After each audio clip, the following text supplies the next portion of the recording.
You're listening to Short Inspirations from Ralph. What is God's will for my life? Part 3. If you were listening to the last episode, you may well come up with a question, something like this. Yes, Ralph, I understand that God's will is not a tightrope, but it's more like a playground where God is the cheerleader and encourages us to make our own choices within the context in which He places us. But how do I know what choices to make to do with doing the will of the Father? What part of the playground should I be on, and what should I be doing? What things to choose within that context? That's a great question, and from here it gets a bit more interesting, because we already know that in the arena of our lives, God has already chosen things like our time in history, our family, our parents, our gender, our nationality, our ethnicity, our cultures. All these things have already been chosen for us. So where do we go from there? This is what I believe. The quickest way, the most obvious way of finding out the will of God for your life is to find out how you were made. In fact, that's worth repeating.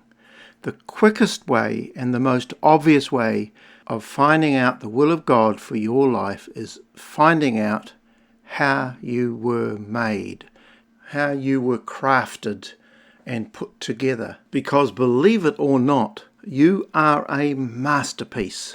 And as I've often said, there is no one else like you.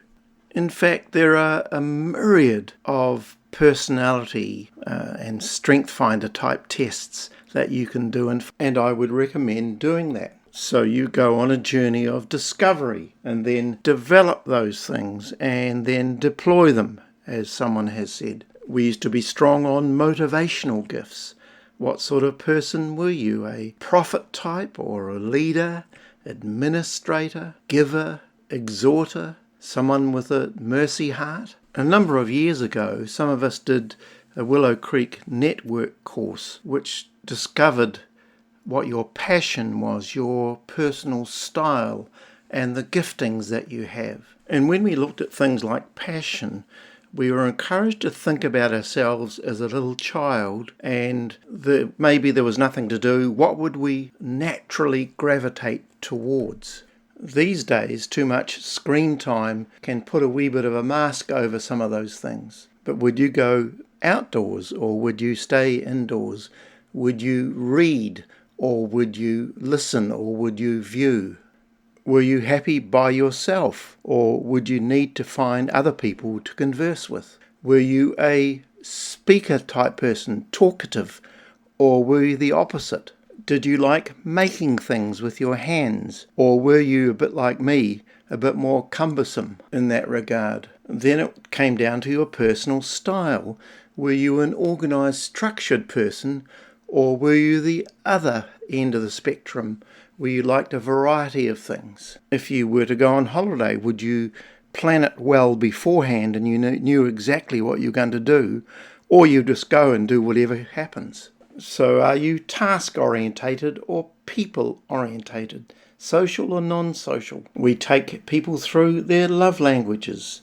Is it touch, or words of affirmation, or gift-giving, or acts of service? Quality time. Again, I would reiterate, never to compare yourself with another person who appears to be more gifted than you, because that can cause you to pull back and shrivel up and disengage from what you're here to do, your purpose. And sometimes people believe lies that have been spoken over them, like you'll never amount to anything.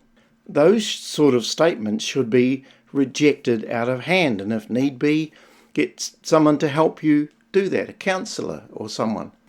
My late brother Jim was a mover and shaker type of guy, and you knew he was in the room. He was entrepreneurial. He was also a builder, good with his hands, and he could make people laugh, even the most dour people.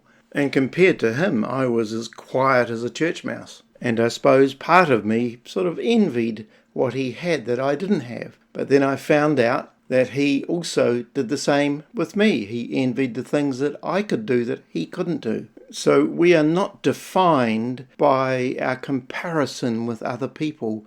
nor are we defined by what people have negatively said over us. God bless you today.